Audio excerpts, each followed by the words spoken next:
heard about the Galactic Confederation on the back of the moon? Keep listening. On the back side of the moon, there is what is called the Galactic Confederation. I saw some guys, so basically the CIA, when they had intergalactic spies, they brought in psychics. Okay.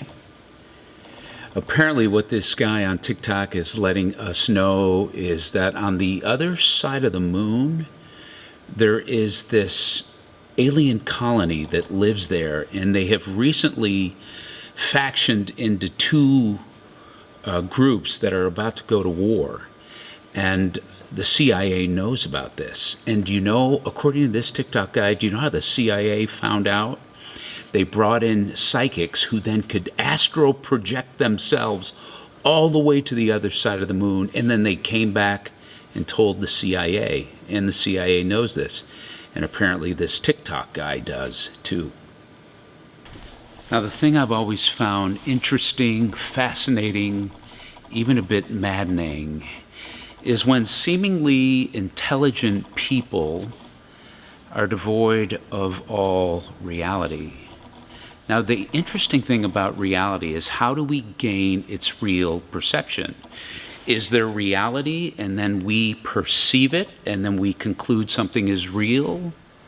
Or do we show up already with a biased perception, and then when we view something, we end up creating our own reality?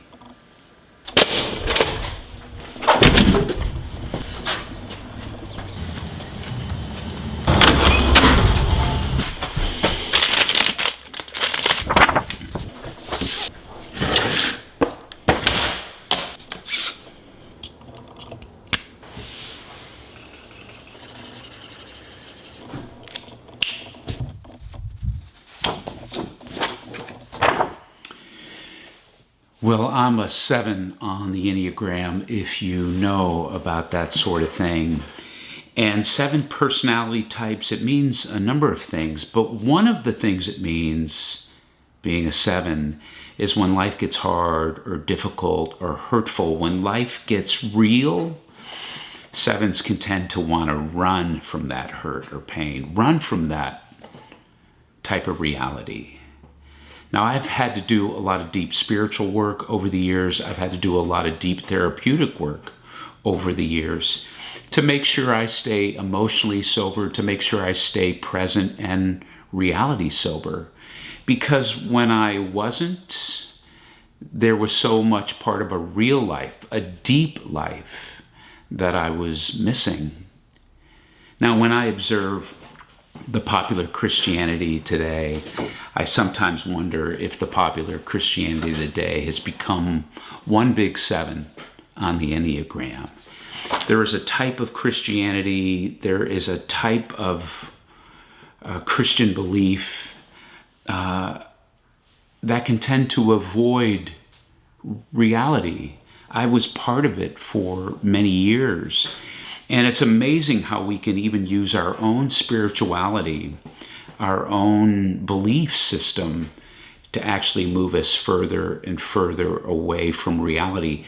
And we think the way we God talk, we think the way we scripture quote, we think the way we faith practice is about a real deep life, when in fact it's taking us further and further away from reality.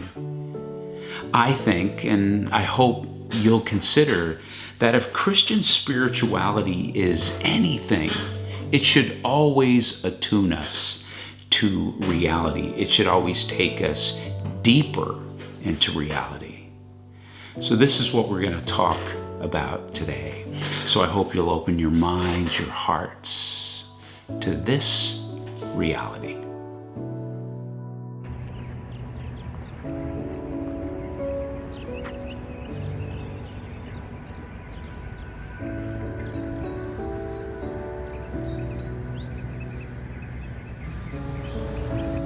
Good morning, SPERO DEI, and welcome to this online service. My name is India Lacerda, and I'm the elementary director here at SPERO DEI. And I hope that despite the fact that we can't all be together in a room, that you would still feel that we're gathering spiritually in a space together and that you would be able to find yourself grounded and centered this morning, knowing that we are so thankful to have you here with us.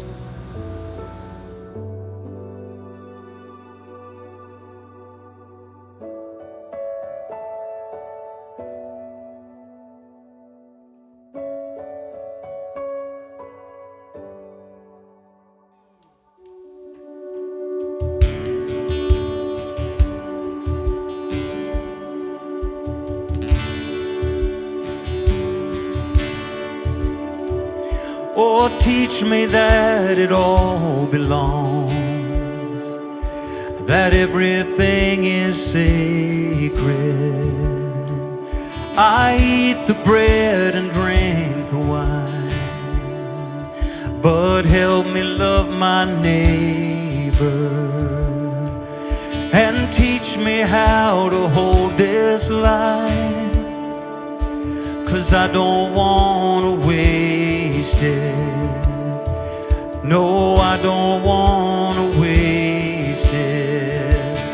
Oh, heaven is upside down. Oh, it can be here and now. Oh, I'm seeing it all around, that everything is safe.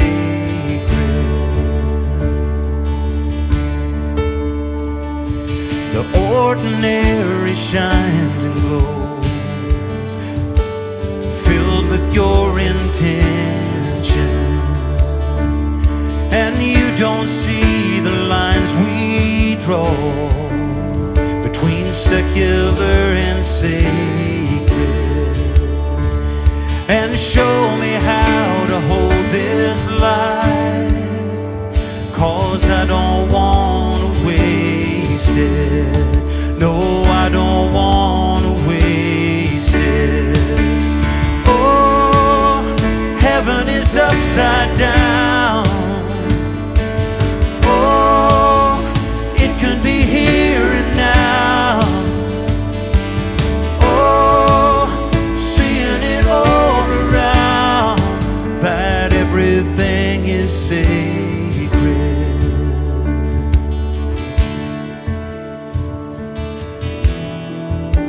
Life is a gift and the giver is good. Life is a gift and the giver is good. Life is a gift and the giver is good. Life is a gift and the giver is good. Life is a gift and the giver is good. Life is a gift and the giver is good. Life is a gift and the giver is good. Life is a gift and the giver is good. Oh, heaven is upside down.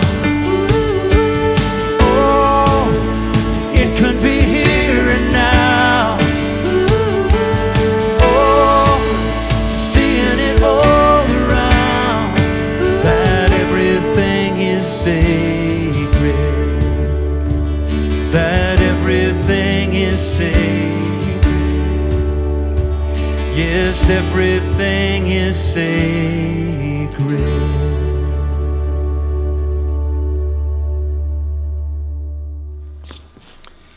Well, good morning, SPERO Day, and so glad you're joining us online. So if you are part of our Nashville congregation, you know by now that we're not meeting just because of the surge in COVID cases. We just think that's the right thing to do. It's tough at Christmas time, but for your safety, everybody's safety, we just think it's best. And if you are joining SPERO Day online and you live in some other state or some other part of the world, I also want to welcome you. SPERO Day is this new church. We're only a little over 2 years old, and we are a church that is re-looking at and reimagining, rethinking, and trying to reform Christian spirituality here in the 21st century. So if you found us somehow or you are part of us, welcome, welcome, welcome. I just have a couple quick announcements that I just want to let you know about before we get started. Many of you know, at least here locally, we were supposed to have our tree lighting in our backyard of this building. We planted this huge Christmas tree, and this past Friday we were supposed to have our tree lighting, but the weather was just dismal. And so what we're going to do is do it this upcoming Friday. So we'll do our tree lighting Friday, December 11th at 7 o'clock. So be here for that. You're free to bring some wine or some beer or some other beverage you may want, maybe hot cocoa. You're free to bring some food or snacks for you and yours. We can't swap it all just because of COVID.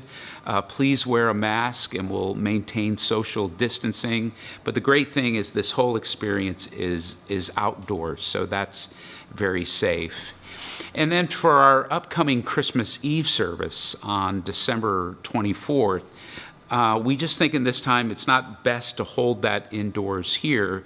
So we are also going to attempt to do that under our pavilion and in our yard by our tree. So that's Christmas Eve, and we'll get you some information about that. I bet it starts around 4:30-ish, so we'll let you know. But this morning we have a wonderful guest who's joining us, and it is author and pastor Kathy Escobar. Kathy wrote this wonderful and best-selling book called Faith Shift. And if you've ever gone through a faith shift or a deconstruction, Kathy's book may have helped you through it. If you are going through it, I would find Kathy's book, Faith Shift. It's just a great book. She does a great job at giving us language for our spiritual shifts that you might be going through. Well, Kathy has released a recent book, and it's called A Weary World. So she was already planning it and writing it, and then just over a year ago, one of Kathy's children, Kathy's college-age son, suddenly died. And I will let her tell you the specific of that story. That's really her story to tell. But Kathy understands what it means to deal with hurt and pain, to live in a weary world. And coming off of 2020, we've all experienced a weariness. And so we are doing this series called Christmas in a Weary World. So we thought we would get our friend, Kathy Escobar. Liz and I know Kathy, and we love her. Kathy is a friend of SPERO DEI. But check out this beginning part of this interview that Liz Perez does with Kathy Escobar, and just open up your heart, open up your minds to all that is being said here. Well, I'm excited to have Kathy Escobar here with us at SPERO DEI. She is a kindred spirit with us.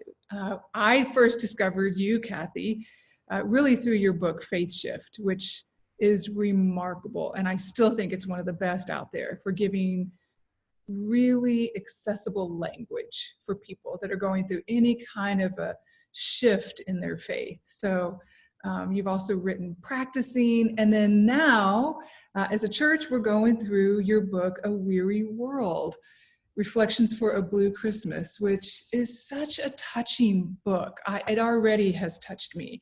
In fact, as I was sharing, I'm going to do a devotional from your devotional book once a week. And I was just mentioning that, as anybody that's informed by the Enneagram will know this, I'm a classic head type. And I know you are such a beautiful heart type, and it's all in here.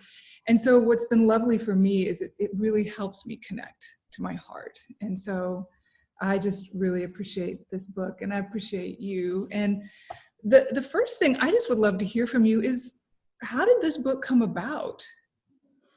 Well, first of all, I love you all and what you're doing from afar. And having kindred spirits is really, it's soul giving, it's life giving, and it helps to just know that across the miles, there are just people who have similar hearts, living that out in different ways. So it's really fun to know that you're traveling some of the weary world and faith shift and practicing road together.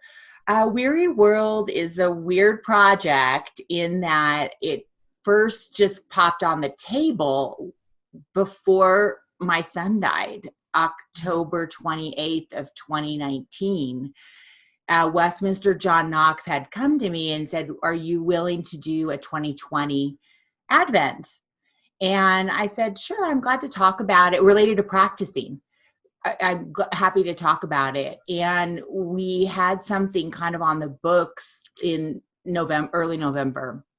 Mm-hmm. And of course, all that fell apart. My life fell apart. Everything shattered. And it just wasn't, it wasn't even anywhere near in my brain.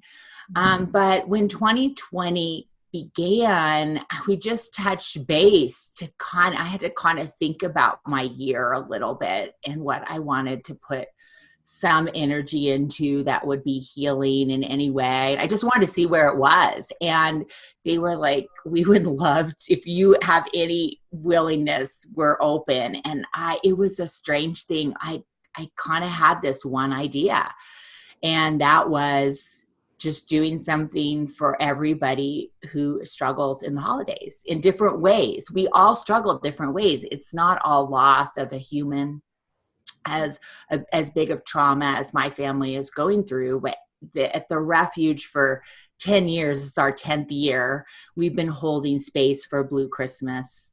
And so honestly, I just tossed out the idea. It's like, this is the one thing I got. It's on my heart, and I think I could do and might be kind of healing for me to do. Yeah. And they said, "Let's do it." And so that's how it came about. I was able to process some things about Jared, but also just bring in, and this is my heart for the material, it really is just being more honest human. It's a more honest Advent. Yeah. And more anchored in our real lives and not up here in our head or in the trappings of what Christmas and December is supposed to be.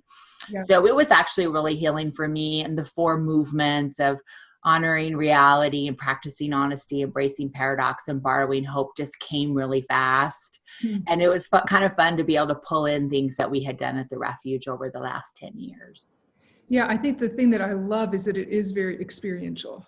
I love that not only are you bringing in so much of your heart and your story and your personal experiences, but then you lead us through practices that are very, they're just very touching, very experiential, which is... I love practice. I mean, I think it's just so easy to get stuck up here in our head and think that that's enough.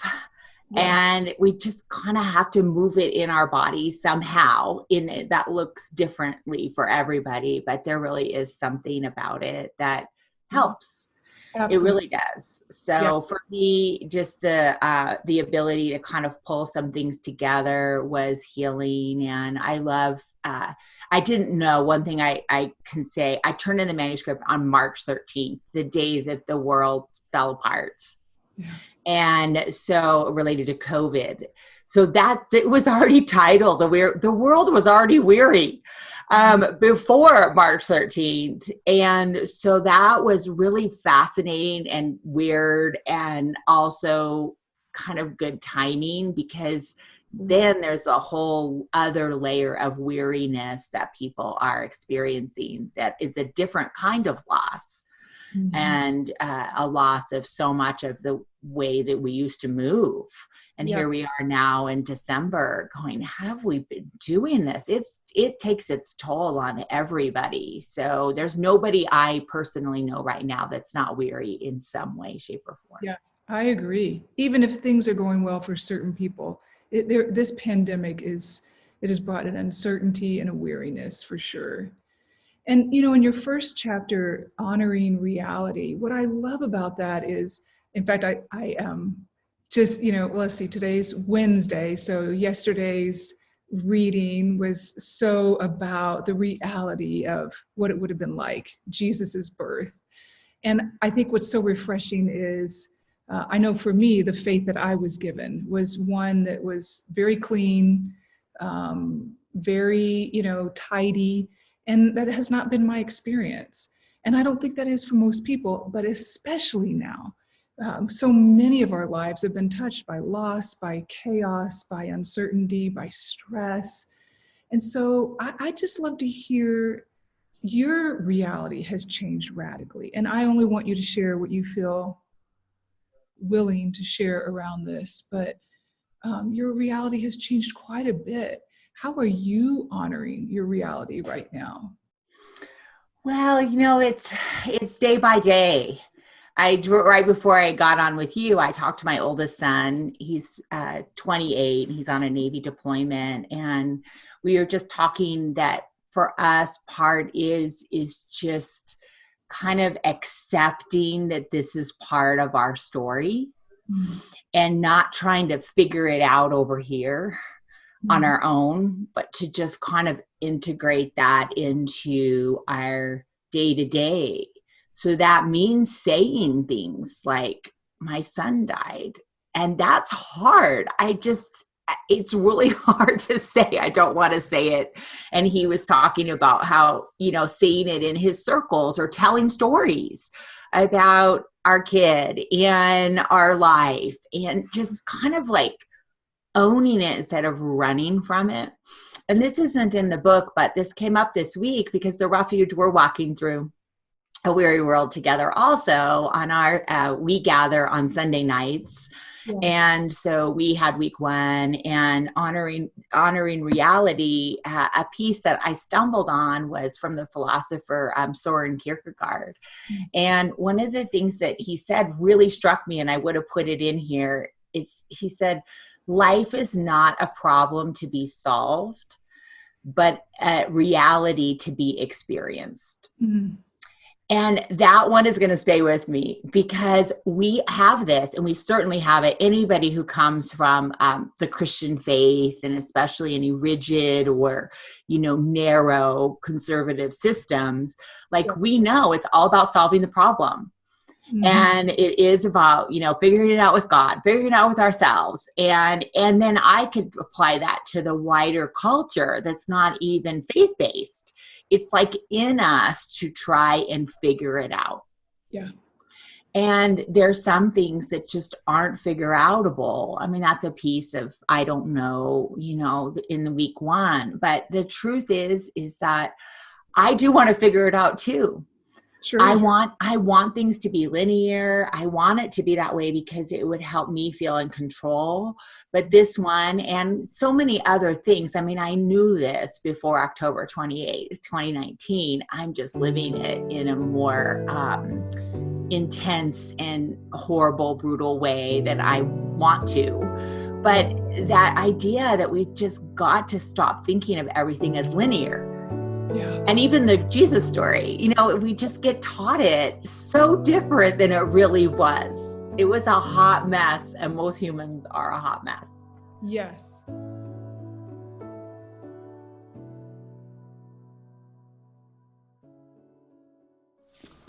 Well, we begin our series today called Christmas in a Weary World. And today I want to talk to you about what it means to wake up to reality, because waking up to reality is key in Christian spirituality.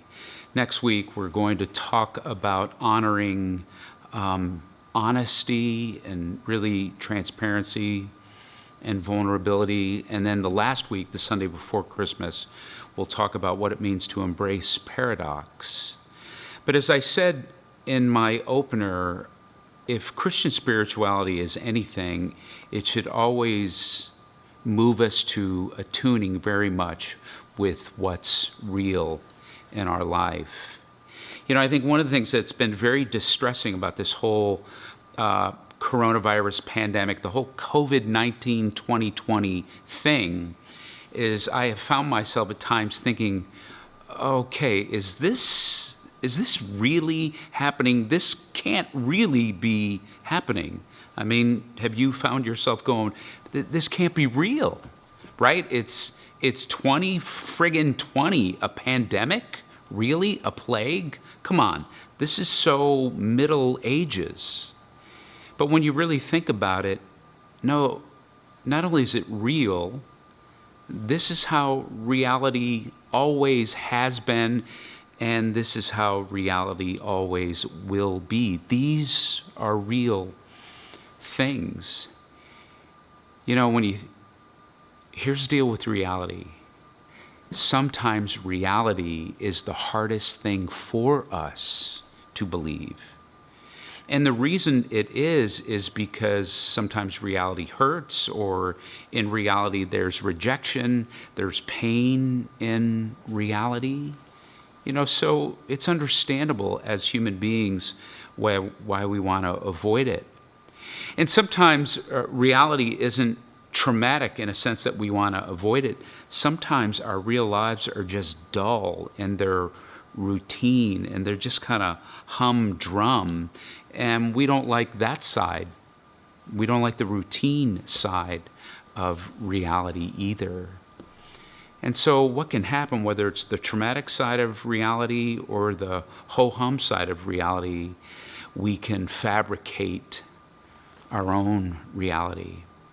And as spiritual people and as Christian people who are trying to have a deep Christian spirituality, the truth, I think, just as I've observed my own life and as I've been a minister for quite a while, is one of the things we can do even as spiritual people. We can use our faith. We can use our perspective of the Bible. We can use our doctrines. We can use our faith practices, all to move us further and further away from reality. Richard Rohr, the Franciscan priest, he tells this story about one of the old desert fathers who's just sitting there making a rope. And somebody comes up to this old desert father while he's making this rope and says, "Hey, what do I need to do to experience spiritual salvation, to be saved?" And without even looking up while the old desert father is making his rope, he goes, "You're looking at it. You're looking at me make a rope." And that's just like the old mystics, that the spiritual life, when we are fully present in our reality, when we are living very aware and present in our reality, that is the spiritual life. That is the prayerful life. But when we're always trying to make spirituality defy reality or look for miracles to pluck us out of our reality, we're actually missing a deep part of the spiritual life. There's an Old Testament story, at least for me, that speaks to all of this, that I think can gain, at least it's had me gain some insight with this. So let me set it up for you. This is the part of the Old Testament in Exodus when Moses is now leading the nation of Israel across the desert. They are on their flight out of Egypt after 400 years of slavery, and Moses is leading an entire nation out of Egypt. And so they get to this one perilous place where they are backed up against the Red Sea. They got a mountain range on either side, and Pharaoh's army, who now regrets letting the people go and has come out to the desert with a full army and 600 chariots, is now either going to kill the Hebrews in the desert or bring them back to enslave them again. Here the people are facing this. So if you were facing this peril, what would you do? Well, you might say, well, I would turn to God, or I would pray. And that's what Moses does. But let me show you what God does. Look at this in Exodus 14. Then the Lord said to Moses, "Quit praying and get the people moving forward, march. It's like God is saying, this isn't the time to get spiritual. This is the time to get real. It's almost like God is saying, don't use me, don't use faith to not deal with what's actually real. And this is what we can do sometimes. We can actually use very spiritual things, hold on to a lot of God talk language. We can throw scripture to chase away reality, to push our reality away, to rescue us from reality. And what can happen is we're actually using deep, real spiritual things to take us far from reality. And maybe like God is saying to Moses, he's saying, no, quit that. Don't do that. Live real. March your life forward. Don't give me all this God talk, God language, scripture quote, just all your stuff. And just be real and move towards it.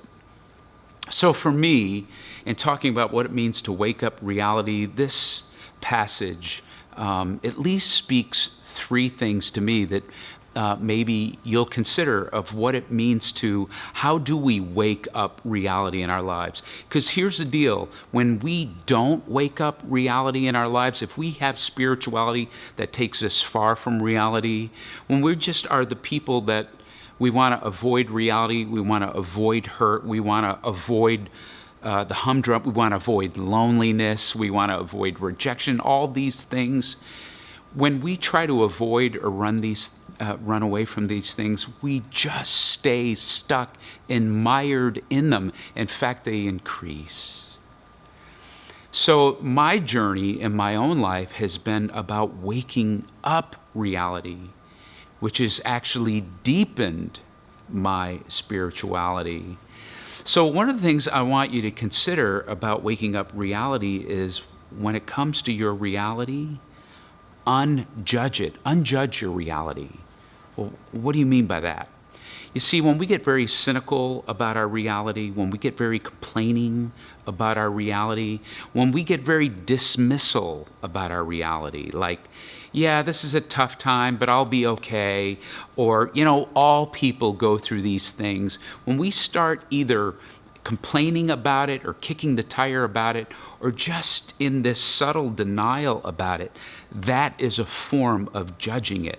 It's a form of just judging it. But when you can just unjudge your reality, it's not bad. This isn't awful. It might be an awful thing you're going through, of course. I'm not saying that. No, you are going through an awful thing. But when you're saying, okay, the goal in life is not to escape this or to push it away or to spiritualize this. The goal is to deal with this, to be in it. When you can unjudge your reality and just perceive it as it is, this is part of how you are awakened in it. You see, when you're judging it or cynical about it or complaining it or dismissing it, you're not able to have a good perception of it. And when you can just unjudge your reality and go, okay, this is my life, this is what it is. Oh man, now you're able to perceive maybe what you need to learn from it, what you need to deal with in it. So this week I want you to consider, okay, where do I judge my reality? Maybe you can catch yourself, and maybe you can continue to learn to unjudge it. Just because you want to escape your life doesn't mean you will. And just because you pray to escape or God to define your reality doesn't mean it will. But when you just go, okay, this is my reality, now your perception allows you to be transformed by it. The second thing, at least I have taken from waking up my own reality, and maybe you can consider this, and I'll borrow this phrase from Kathy, It's honoring your reality. Now, what does it mean to honor your reality? Well, let me show you the opposite of that in this story from Moses. Look at how they respond, the people, as Moses is leading them and as they're in this tough reality. Look how they respond. They also complained to Moses, "Wasn't there enough room in Egypt to bury us? Is that why you brought us out here to die in the desert? Why did you bring us out of Egypt anyway? While we were there, didn't we tell you to leave us alone? We had rather be slaves in Egypt than die in the desert." So again, to my former point, here they are completely judging their reality. It's bad, it's not good, we've got to escape this. And they're blaming someone else or blaming something else for their reality. But when you honor your reality, you are going beyond welcoming and accepting it, which is crucial. Of course, one wants to welcome their reality and accept it. But honoring your reality is going beyond that, and it's saying that this reality can be something in my life. This reality is part of shaping my life, making my life. It's part of transforming my life. And it's not saying that you always have to figure out a spiritual meaning. There are these old cliche axioms that people just throw around in their spiritualese of like, there's a reason for it. That's not what I'm saying. You may never figure out the reason for something. That's not the goal. But when you honor your reality, you're saying this reality being in my life can, and I will allow it to mean something in my life. I will allow God to do something with it in my life. And when you get to honoring your reality, transformation becomes possible, and more so. Here's the last one. The last one is ride your reality. It's just being in it. And when you read the remainder of this story of them wandering through the desert, they are going to ride their reality for quite a while. Now, all of these things, honoring your reality, unjudging your reality, riding it. Listen, I say this very humbly. I am not saying this is easy. I mean, you just heard the story Kathy shared a little over a year ago. She just lost her college-age son. I can't imagine it. There are plenty of realities in our life that we want to escape and get out from or wish never happened. But you're also seeing a very deep spiritual woman and a very centered woman that really knows her way forward is in and through and living in her reality and honoring the reality of what it ultimately will mean and be in her life. You know, I think the world is looking for courageous people who are willing not to form cultural or societal illusions. I think the spiritual world, the Christian spiritual world, is looking for spiritual people that don't form religious illusions and create a faith that doesn't deal with reality. It takes a very courageous person.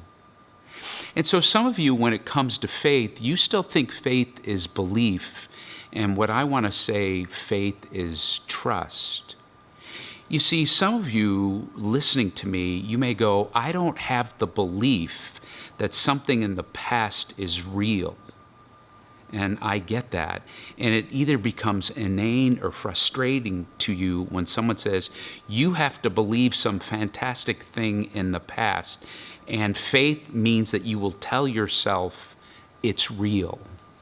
Well, I don't believe that's what faith is. Faith is trust. It's a reliant trust and a reliant attunement to God now. So maybe you can't sort out everything in the past and make something that you think is unreal real.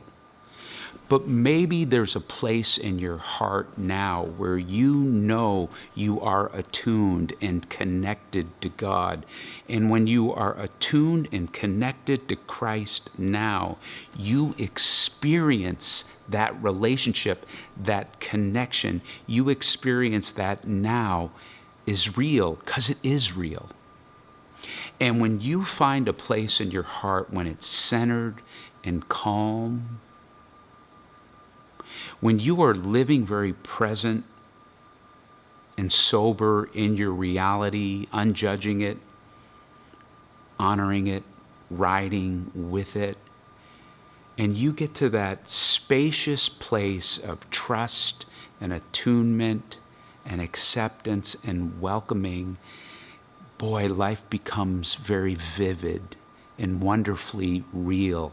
I'm not saying it's always easy, and I'm not saying there's not real things that are very hard, but there is a trusting spaciousness and a trusting closeness and presence that you just go, no, I'm alive, I'm alive.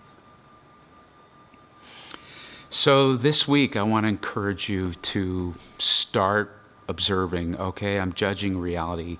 See if you can start honoring it more.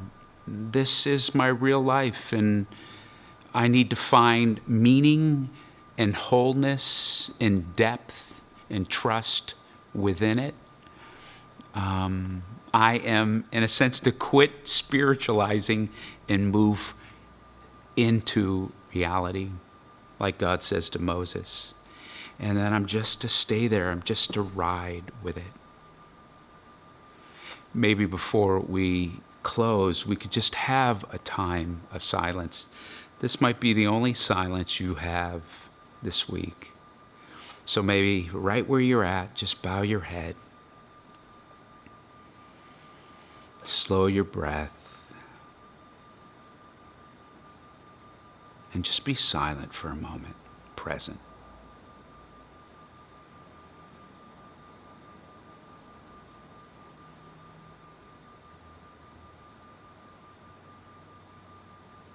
God, may you wake us up to reality. Help us, God, to unjudge our reality, to not want to always defy it or to escape it, or to judge ourselves in it like, this is bad and this is awful, or to shame ourselves when we feel victim to it. Oh my gosh, I must be doing something wrong. No, that is the point, to be in it. So help us to unjudge our reality and help us to honor it, to welcome it, to accept it, but to honor and go, this reality, it's like a mutual respect for it. And this reality will and is meant to transform me and grow me and to tell your story and my story together. And then, God, may we all ride our reality. We are in a weary reality now that is beyond our control. So help us to hold on to this reliant trust now. We don't have to figure out all these beliefs in the past to figure out whether we believe them or not. Are they real or not? Our trust and attunement now is real. And that's what then makes our faith and our experience real right now. In Jesus' name, amen.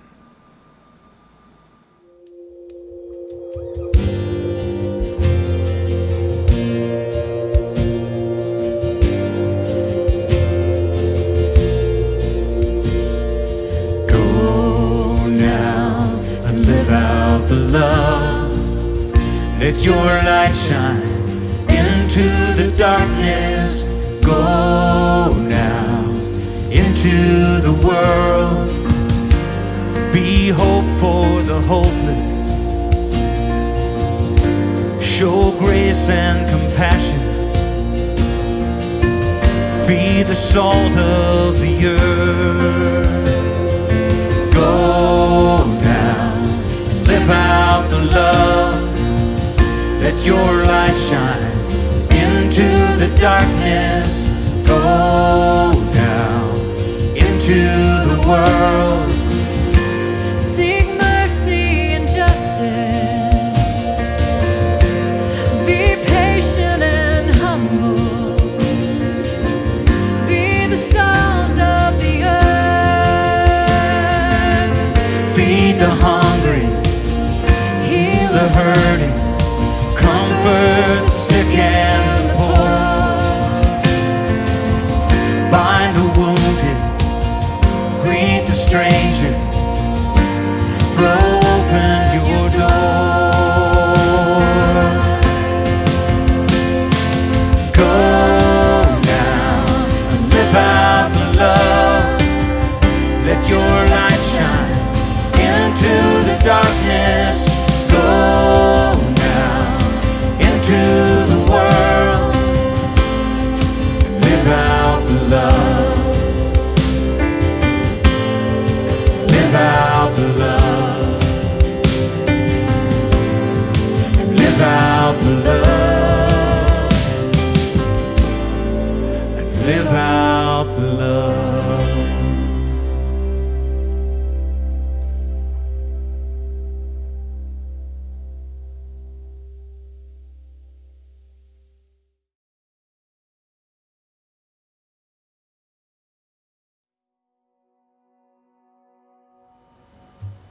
Well, that was our church service, and I really hope that it connects with you and that it follows you throughout the week. Hi, I'm Mallory Polk, and I'm the Little Sparrow Director here at SPERO DEI. And I just have a couple things to let you know that we're doing during our holiday season. Our fifth value here at SPERO DEI is that we heal the world. And so we're partnering with our neighbor, Park Avenue Elementary School, to do a coat and gift drive. And so if this resonates with you, you can purchase a gift, sign up online, and wrap it, label it, and deliver it to our SPERO DEI offices on or before December the 13th. Another thing that we're asking for you to consider is that if SPERO DEI is seeming like home to you, it feels like home, then we're asking for you to consider two different things.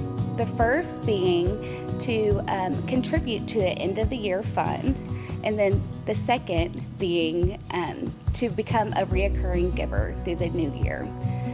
The truth is that the pandemic has been tough, and this would really help balance our budget and then also help us plan for the year 2021. Another reminder is that we are meeting here online Sundays at 10 a.m. and so we hope to see you next week. Thank you for tuning in. I hope you have a good day.